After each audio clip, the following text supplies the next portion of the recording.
മോന് സുഖാണോ സാർ? അവൻ എപ്പോഴും മമ്മിയെ കാണണമെന്ന് പറഞ്ഞ് ശാഠ്യം പിടിക്കാറുണ്ട്. ഞാൻ ജയിലിലാണെന്ന കാര്യം എന്റെ മോൻ ഒരിക്കലും അറിയരുത്. ശ്രീദേവിക്കുന്ന തീയതി എത്രയാണെന്നറിയാം? ഓർമ്മയുണ്ടാവില്ലല്ലേ? പുറത്തുള്ളവരെക്കാൾ തീയതിയും ദിവസവും കൃത്യമായി ഓർക്കുന്നത് അകത്ത് കഴിയുന്ന ഞങ്ങളായിരിക്കും. ഇന്ന് 7-ാം തീയതിയല്ലേ? അടുത്ത മാസം 7-ാം തീയതി ശ്രീദേവിയുടെ ശിക്ഷയുടെ കാലാവധി തീരുകയാണ്. ശ്രീദേവിയിൽ നിന്ന് ചില കാര്യങ്ങൾ അറിയാൻ ഞാൻ ആഗ്രഹിക്കുന്നു. അനിക്കുട്ടന്റെ അച്ഛനാരാണ്?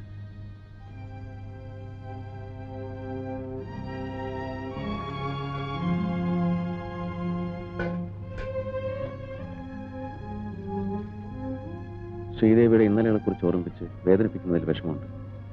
എന്നാൽ കൂടി അനിക്കുട്ടന്റെ അച്ഛനാരാണെന്ന് അറിഞ്ഞാൽ അയാളെ തേടിപ്പിടിച്ച് നിങ്ങളെ യോജിപ്പിക്കാൻ കഴിയുമെന്നാണ് എന്റെ വിശ്വാസം. ഇനിയുള്ള കാലമെങ്കിലും ശ്രീദേവിക്ക് നല്ലൊരു ജീവിതം തരാൻ കഴിഞ്ഞാൽ. ജീവിതം? എന്റെ ജീവിതം എന്നെ അവസാനിച്ചു. ഇനി ഞാൻ ജീവിക്കുന്നത് എന്റെ മോന് വേണ്ടി മാത്രമാണ്. അതുകൊണ്ട് തന്നെയാണ് ഞാൻ ചോദിക്കുന്നത്. അവൻ വളർന്നു വലുതാകുമ്പോൾ ശ്രീദേവിയുടെ മുഖത്ത് നോക്കി അവൻ ചോദിക്കും, അവന്റെ അച്ഛൻ ആരാണ്? അന്ന് ആരുടെയെങ്കിലും പേര് പറയാതിരിക്കാൻ ശ്രീദേവിക്ക് പറ്റില്ല. എന്നെ ഒരു അന്യനായി കാണാതിരിക്കാൻ ശ്രീദേവിക്ക് കഴിയുമെങ്കിൽ മാത്രം പറഞ്ഞാൽ മതി.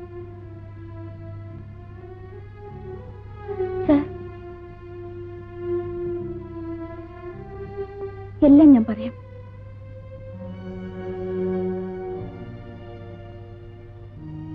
എന്റെ മോനെ ഒരു കൊലയാളിയുടെ മകനാണെന്ന് അറിയിക്കാതെ അവന് സ്നേഹവും വാത്സല്യവും കൊടുത്ത് വളർത്തിയത് സാറാണ്. അവൻ അച്ഛനില്ലെങ്കിലും അച്ഛാന്ന് വിളിക്കാനുള്ള അവകാശം കൊടുത്തതും സാറാണ്. സാറിനോട് ഞാൻ എല്ലാം പറയാം. ഞാനൊരു പാട്ടുകാരിയാണെന്ന് സാറിന് അറിയാമല്ലോ. അന്ന് SN ഹാളിൽ ഞങ്ങളുടെ ട്രൂപ്പിന്റെ ഗാനമേള നടക്കുമ്പോഴാണ് ഞാനൊരു ചെറുപ്പക്കാരനെ പരിചയപ്പെടുന്നത്, സതീഷ്. ആ പരിചയം പ്രേമമായി വളർന്നു. സതീഷ് ഒരു ബാങ്ക് ഉദ്യോഗസ്ഥനായിരുന്നു. എന്റെ ഗാനമേള എവിടെ നടന്നാലും സതീഷ് അവിടെയൊക്കെ എത്താറുണ്ട്.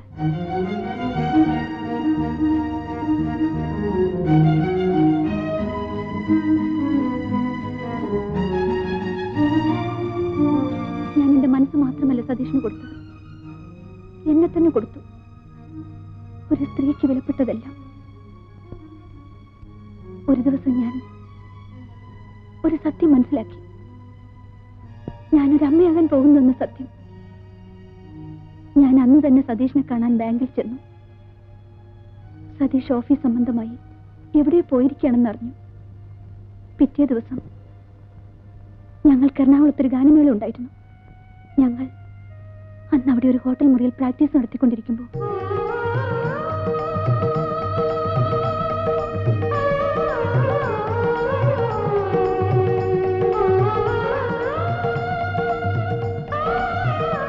മാനേജർ സാറേ, ഇതൊരു തല്ലിപ്പൊളി ഹോട്ടലാ. അപ്പുറത്തൊക്കെ പോലീസ് റൈഡ് നടക്കുന്നേ. റൈഡോ?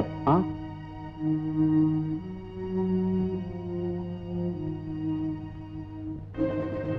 ആറാങ്ങോട്ടോ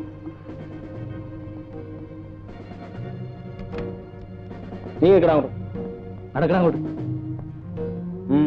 നിങ്ങളൊക്കെ? ഞങ്ങൾ CAC ഗാനമേള ട്രൂപ്പുകാരാ. ഇന്ന് പ്രോഗ്രാം ഉണ്ട്.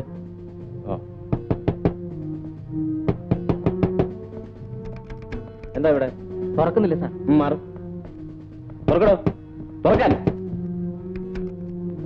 എന്താണ് തുറക്കാൻ ഇത്ര താമസം? ഇറങ്ങി വേടി.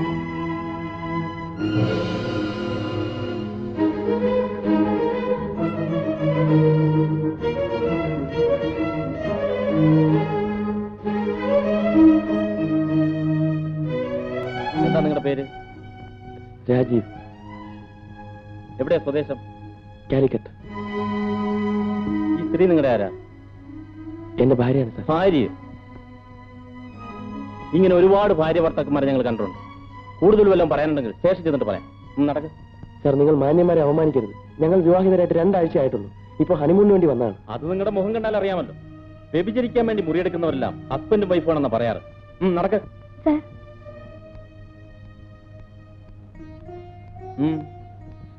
ഇവരുടെ മാരേജ് കഴിഞ്ഞതാണ്. ഇവരെ നിങ്ങൾ അറിയോ? അറിയും. മിസ്റ്റർ രാജീവിന്റെ വിവാഹത്തിന് ഞാൻ പോയിരുന്നു. He got married only 2 weeks back. ഓഹോ. നിങ്ങൾ CAC ട്രൂപ്പിലെ സിംഗർ അല്ലേ? ആ, mister Rajeev, sorry for the trouble. That's all right. ആ, നിങ്ങൾ അവരെല്ലാം പിടിച്ച് വാനിൽ കയറ്റ്. സാർ.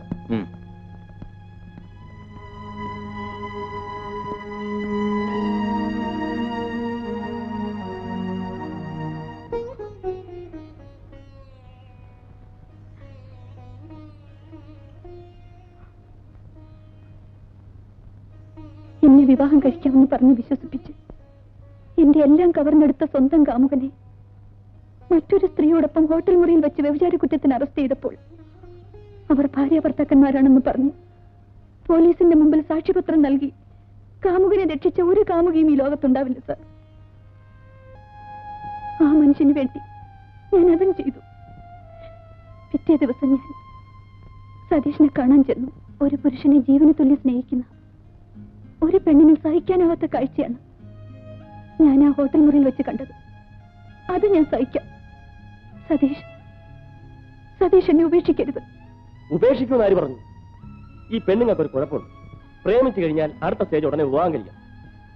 ഒരു പുരുഷനെ സംബന്ധിച്ചിടത്തോളം വിവാഹം എന്ന് പറയുന്നത് അങ്ങനെ പെട്ടെന്ന് ചെയ്യാൻ പറ്റുന്ന ഒരു കാര്യമല്ല. അവന്റെ ഉദ്യോഗം, സ്റ്റാറ്റസ്, അങ്ങനെ എന്തെല്ലാം നോക്കണം.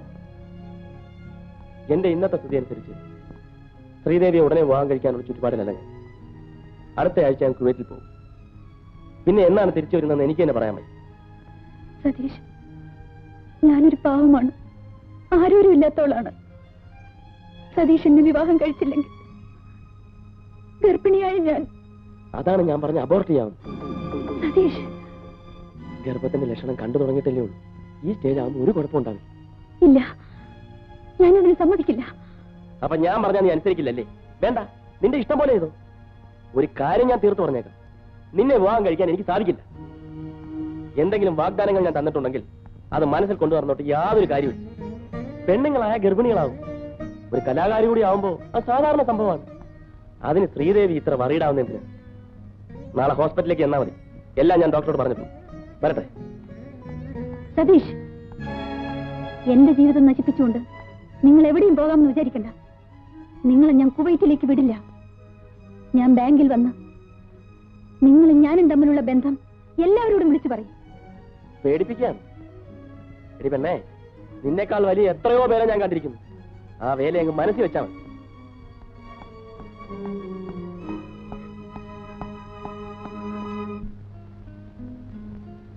അളിയ ആകെ കുഴയുന്ന ലക്ഷണമാണ്. അബോർട്ട് ചെയ്യാൻ ശ്രീദേവി സമ്മതിക്കുന്നില്ല. ഞാൻ അവളെ കെട്ടണമെന്നാ പറയുന്നു. അവൾ ബാങ്കിൽ കയറി വന്ന് എന്നെ നാറ്റിക്കുമെന്നാ തോന്നുന്നു. നീ എന്നെ ഒന്ന് രക്ഷിക്കണം. നീ പേടിക്കണ്ടളിയാ. ഗർഭം ഉണ്ടെന്ന് വെച്ച് എല്ലാരെയും കെട്ടാൻ പറ്റുമോ? നിന്നെ നാറ്റിക്കുന്നേക്ക് മുമ്പ് അവളെ ഒന്ന് ഒതുക്കാൻ പറ്റുമോ ഞാൻ നോക്കട്ടെ.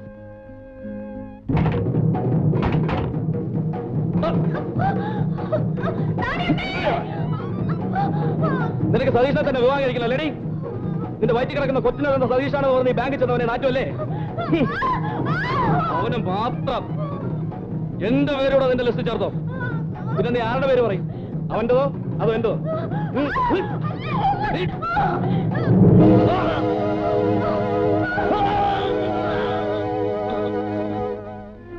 ഇത്രയും വലിയ ക്രൂരത ശ്രീദേവിയോട് കാട്ടിയിട്ടും ആ മനുഷ്യനാണ് ശ്രീദേവിയുടെ കുഞ്ഞിന്റെ അച്ഛനെന്ന് എന്തുകൊണ്ട് കോടതിയിൽ പറഞ്ഞില്ല? കോടതിയിലല്ല, സാക്ഷാൽ ഈശ്വരനോട് പറഞ്ഞാൽ പോലും ഒരിക്കലും ഒരു പരിഹാരം ഉണ്ടാവാൻ പോകുന്നില്ലെന്ന് എനിക്കറിയാമായിരുന്നു. എനിക്ക് വേണമെങ്കിൽ ആ മനുഷ്യനോട് പക വീട്ടാമായിരുന്നു. പക്ഷെ ഞാനത് ചെയ്തില്ല. എനിക്കതറിയില്ല. സ്നേഹിക്കാനേ എനിക്കറിയൂ. എല്ലാം എന്റെ തെറ്റാണ്. ഞാൻ ആ മനുഷ്യനെ സ്നേഹിച്ചതും വിശ്വസിച്ചതുമല്ല.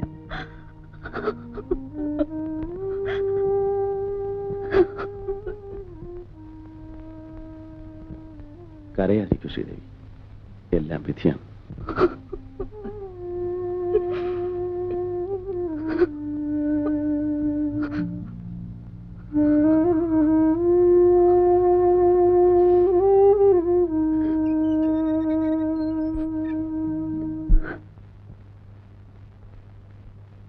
മോനെ, ഡാഡി വരട്ടെ? ഡാഡി രാവിലെ എവിടെ പോവാ? ഇന്ന് മോന്റെ മമ്മി വരുന്ന ദിവസമാണ്. ഡാഡി മമ്മിയെ കൊണ്ടുവരാൻ പോവാ. ഞാനും വരുന്നു ഡാഡി, എനിക്കും മമ്മിയെ കാണണോ?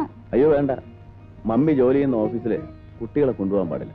മോനോട് വന്നോ, ഡാഡി പോയി വിളിച്ചോണ്ടിരാ. കല്യാണമേ, മോനെ കുളിപ്പിച്ച് കുട്ടപ്പനാക്കി നിർത്തിയേക്കണം. ഡാഡി പോയി മമ്മി വിളിച്ചോണ്ടിരാ കേട്ടോ.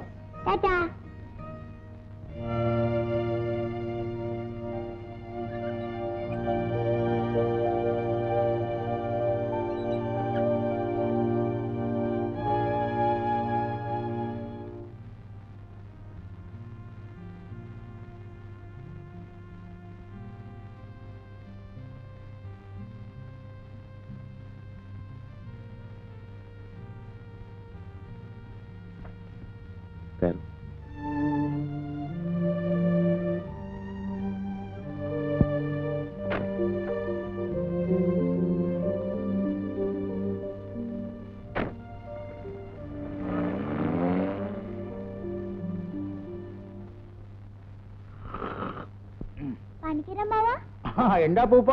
മമ്മിയെ കൊണ്ടുവരാൻ പോയിട്ട് ഡാഡി കാണുന്നില്ലല്ലോ. ആ, ഇപ്പൊ വരും മോനെ. മമ്മി ജോലി ചെയ്യുന്ന ഓഫീസ് വലിയ ഓഫീസാണോ? പിന്നെ നമ്മുടെ ഹെഡ് ക്വാർട്ടേഴ്സ് അല്ലേ. 10,500 പേര് ജോലി ചെയ്യുന്ന മഹാസ്ഥാപനമാ സെൻട്രൽ ജയിൽ ഇൻസ്റ്റിറ്റ്യൂഷൻ. മമ്മി എന്താ ഇതുവരെ മോനെ കാണാൻ വരാഞ്ഞ്? എന്താ അമ്മാവ ഒന്നും മിണ്ടാത്തത്? ഇത് വലിയ ഇടാ കൂടെ ആയല്ലോ.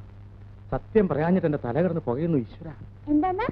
അതേ, അനിക്കുട്ടന്റെ ഡാഡി അറിഞ്ഞാലേ അമ്മാവന്റെ പണി പോകും. ആ, അതെ, അവര് വന്നല്ലോ.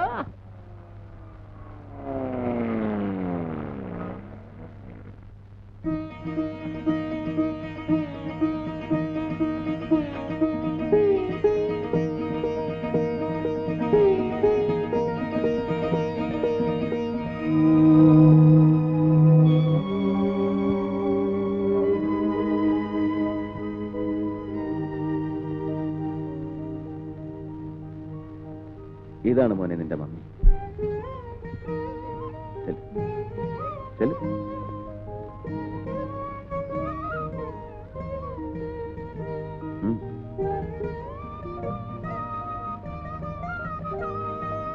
മമ്മി,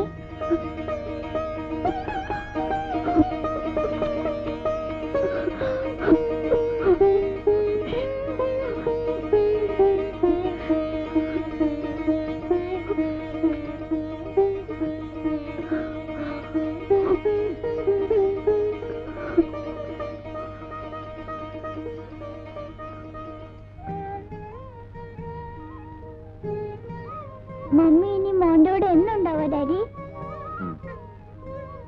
മോൻ വിളിച്ചു തുടങ്ങിയത് അങ്ങനെയാണ്, പിന്നെ തിരുത്താൻ പോയില്ല. വാ മമ്മി.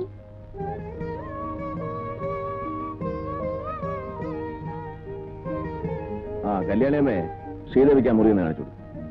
മമ്മിയുടെ മുറി ഞാൻ കാണിച്ചു തരാം. വാ.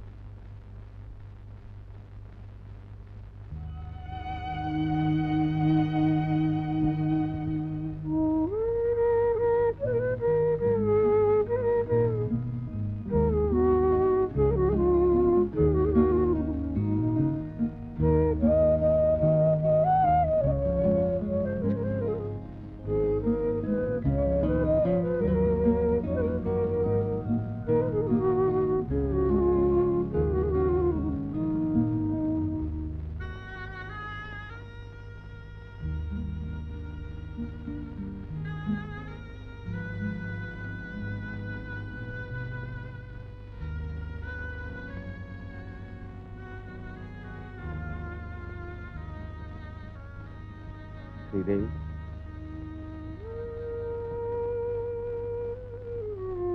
ശ്രീദേവി ഉറങ്ങിയില്ലേ? മോന് ഉറങ്ങാൻ വേണ്ടി കാത്തിരുന്നത്. എന്നും അനിക്കുട്ടൻ എന്റെ കൂടെയാ ഉറങ്ങാറ്. ഇന്ന് മോനില്ലാത്തതുകൊണ്ട് അമ്മയെ കണ്ടപ്പോ ഡാഡിയെ, ഐ മീൻ എന്നെ മറന്നു. ശ്രീദേവി കിടന്നോളൂ.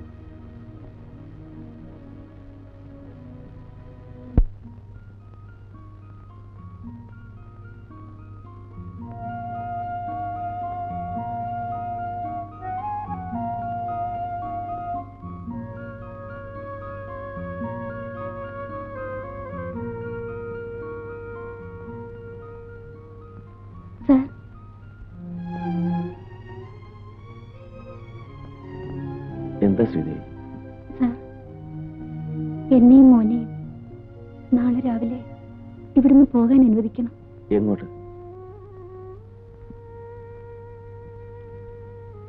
ഇത് അനിക്കുട്ടന്റെ വീടാണ്.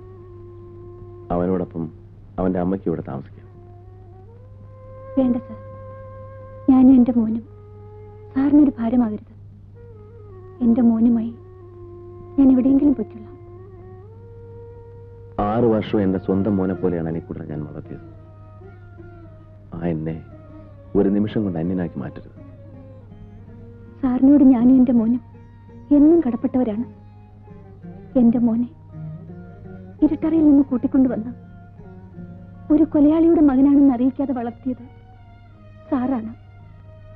ആ നന്ദിയും സ്നേഹവും എനിക്കെന്നും ഉണ്ടായിരിക്കും. ജയിൽ ശിക്ഷ അനുഭവിച്ച് പുറത്തു വന്ന എന്നെ ഈ വീട്ടിൽ താമസിപ്പിച്ചാൽ തകർന്നു വീഴുന്നത് സാറിന്റെ അഭിമാനമായിരിക്കും. നഷ്ടപ്പെടുന്ന എന്റെ അഭിമാനത്തെ ഓർത്ത് ശ്രീദേവി വിഷമിക്കണ്ട. ശ്രീദേവി അനിക്കുട്ടനെയും കൊണ്ട് തെരുവിലേക്ക് ഇറങ്ങി പോകാനാണോ തീരുമാനിച്ചിരിക്കുന്നത്?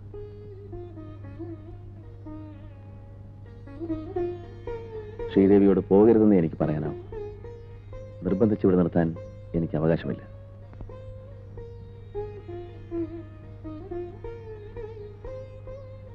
പോകരുത്, പ്ലീസ്.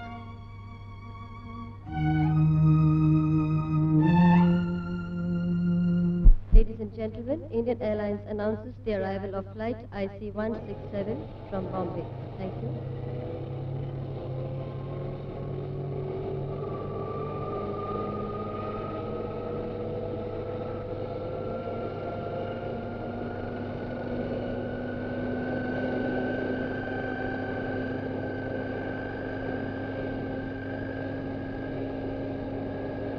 कृपया ध्यान दीजिए, इंडियन एयरलाइंस की उड़ान IC-167 अब बम्बई से आ पहुंची है. धन्यवाद.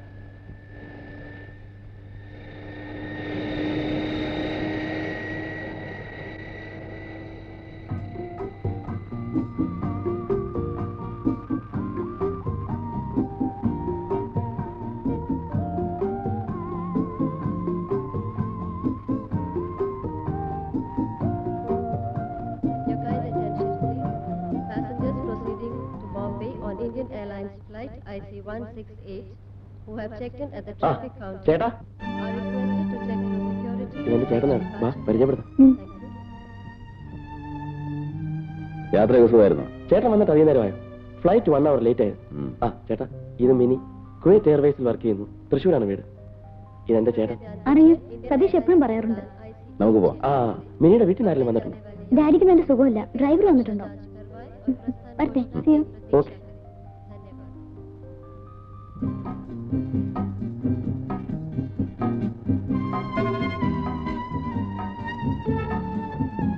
ചേട്ടാ, ചേട്ടനോടൊരു കാര്യം ചോദിക്കുന്നതിൽ വിഷമം തോന്നരുത്. ചേട്ടൻ ഏതോ ഓർഫണേജിൽ നിന്നും ഒരു കുട്ടിയെടുത്ത് വളർത്തുന്നു എന്ന് കേട്ടു. അതെ, ഓർഫനേജിൽ നിന്നല്ല, ജയിലിൽ നിന്ന്. ജയിലിൽ നിന്ന്? അതെ, ഒരു മർഡർ കേസിൽ 7 വർഷം ശിക്ഷിച്ച് ജയിലിൽ കഴിഞ്ഞിരുന്ന ഒരു സ്ത്രീയുടെ കുട്ടിയെ.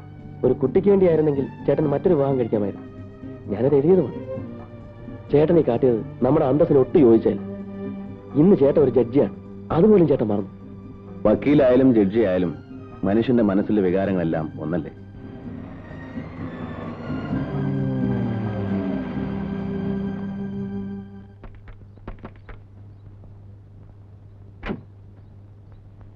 കുമാര, പെട്ടിയൊക്കെ എടുത്തു വെക്കും. ശരി സാർ. വാടാ.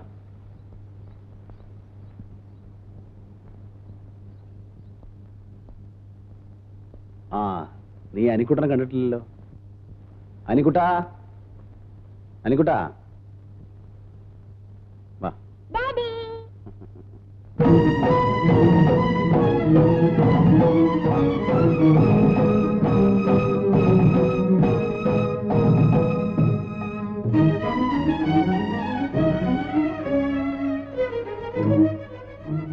ഇതാണ് അനിക്കുട്ടൻ. ഇത് അനിക്കുട്ടന്റെ അമ്മ ശ്രീദേവി. ശ്രീദേവി, ഇത് എന്റെ അനിയൻ സതീഷ്, കുവൈറ്റിലായിരുന്നു. ആ, നീ കുളിച്ച് ഫ്രഷ് വാ. ഡാഡി എന്താ ഇത്രയും താമസം? ഡാഡി അങ്കിളിനെ കൊണ്ടുവരാൻ എയർപോർട്ടിൽ പോയിരുന്നു.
എന്താ നിന്റെ ഉദ്ദേശം?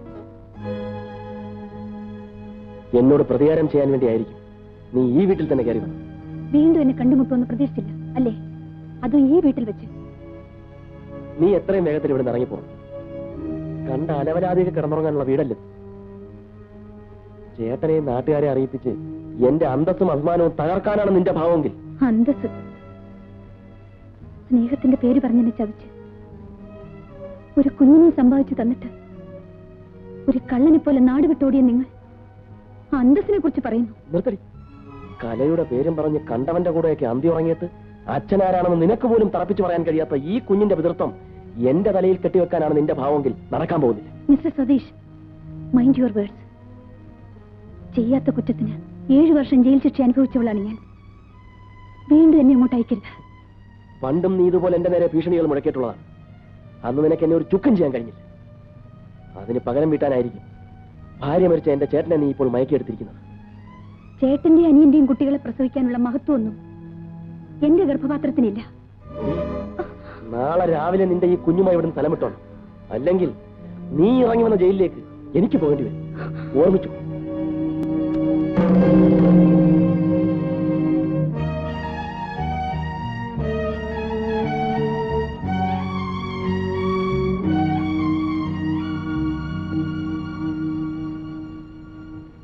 സതീഷ്, എനിക്ക് നിന്നോട് ചില കാര്യങ്ങൾ ചോദിച്ചറിയാനുണ്ട്. ശ്രീദേവി, ശ്രീദേവി,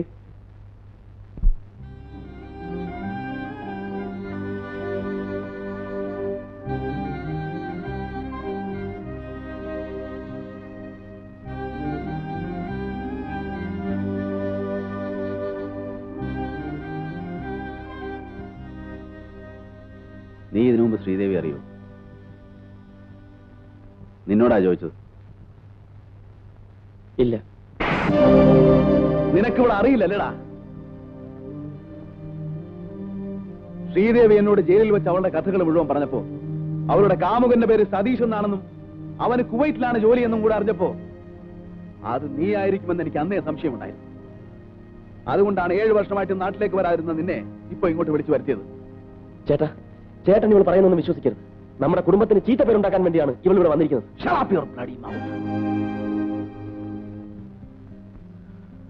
അവിവാഹിതയായി ഗർഭിണിയായി കൊലക്കുറ്റം ചുമത്തപ്പെട്ട് പ്രതിക്കൂട്ടിൽ നിന്നിരുന്ന ഇവളോട് ഗർഭത്തിൽ കിടക്കുന്ന കുഞ്ഞിന്റെ തന്ത ആരാണെന്ന് പബ്ലിക് പ്രോസിക്യൂട്ടറായി ഞാൻ പരിഹാസസ്വരത്തിൽ ചോദിച്ചപ്പോൾ നിന്റെ പേര് അവൾ പറഞ്ഞിരുന്നെങ്കിൽ തകർന്നു പോകുന്നത് നിന്റെ അഭിമാനം മാത്രമായിരുന്നില്ല, എന്റെയും നമ്മുടെ കുടുംബത്തിന്റെ അഭിമാനമായിരുന്നു.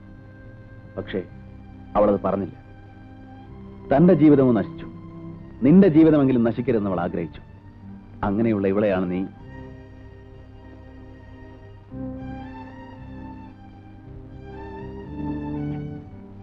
സതീഷ്. നിന്നെ സ്നേഹിച്ചതിന്റെ പേരിൽ 7 വർഷം ദുരിതം അനുഭവിക്കേണ്ടി വന്ന ഇവളെ ഇനിയും ദുഃഖിക്കാൻ നീ ഇടവരുത്തരുത്. നീ ഇവളെ സ്വീകരിക്കണം.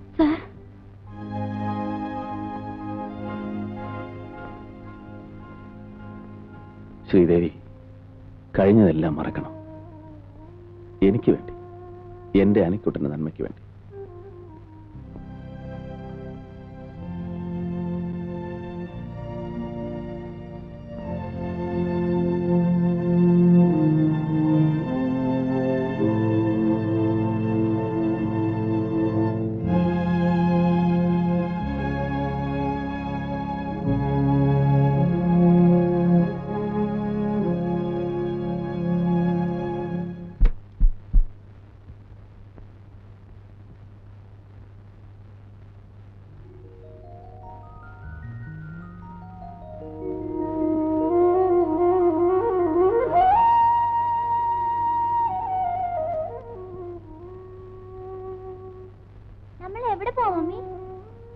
അമ്മയുടെ വീട്ടിലേക്ക്. ഡാഡിയോട് പറയണ്ടേ? വേണ്ട. ശ്രീദേവി,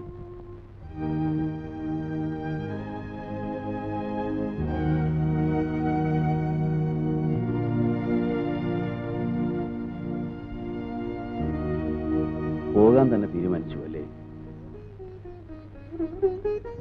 ഞാൻ ഇനി ഇവിടെ നിൽക്കാൻ പാടില്ല. പൊയ്ക്കോട്ടെ സാർ.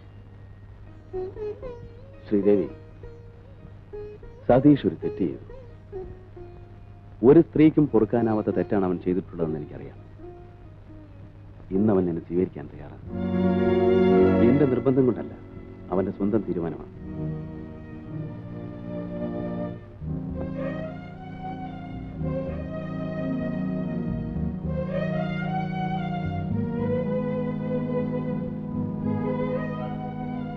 എന്നോട് ക്ഷമിക്കൂ ശ്രീദേവി.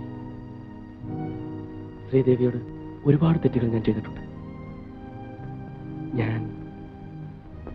ഞാൻ ശ്രീദേവിയെ സ്വീകരിക്കാൻ തയ്യാറാണ്. ഞാൻ നിങ്ങളെ സ്വീകരിക്കാൻ തയ്യാറല്ലെങ്കിലോ? ശ്രീദേവി എന്താണ് ഈ പറയുന്നത്? ഞാൻ ജീവന് തുല്യം സ്നേഹിച്ച ഈ മനുഷ്യൻ എന്നെ നശിപ്പിക്കാൻ ഒരാളെ അയച്ചതാണ്. അങ്ങനെയുള്ള മനുഷ്യന്റെ കൂടെ ജീവിക്കണമെന്നാണ് സാർ പറയുന്നത്. ഇല്ല, എനിക്കതിനാവില്ല. ശ്രീദേവി, ഞാൻ സാർ പ്ലീസ്, ഇനി എന്നെ നിർബന്ധിക്കരുത്. ഇല്ല, ഇനി ഞാൻ ശ്രീദേവി നിർബന്ധിക്കില്ല. ശ്രീദേവിയുടെ ഇഷ്ടം പോലെ ചെയ്യാം. സാർ,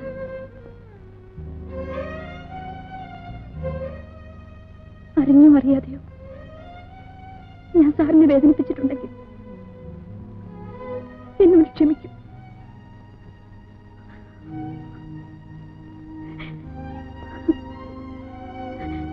വാ മോനെ. ഇല്ല, എന്റെ ഡാഡി വിട്ട് ഞാൻ വരില്ല. ഞാൻ മമ്മിനോട് പോവില്ല. ഡാഡി എന്നെ കൊണ്ടുവരുന്നത് മമ്മിയോട് പറയൂ. ഡാഡി, എന്റെ ഡാഡി വിട്ട് ഞാൻ പോവില്ല. നല്ല കുട്ടികളെ പറഞ്ഞനുസരിക്കണമെന്ന് ഡാഡി പറഞ്ഞിട്ടില്ലേ? മമ്മിയോട് പറഞ്ഞിട്ട് നല്ല കുട്ടിയായിട്ട് വളരണം.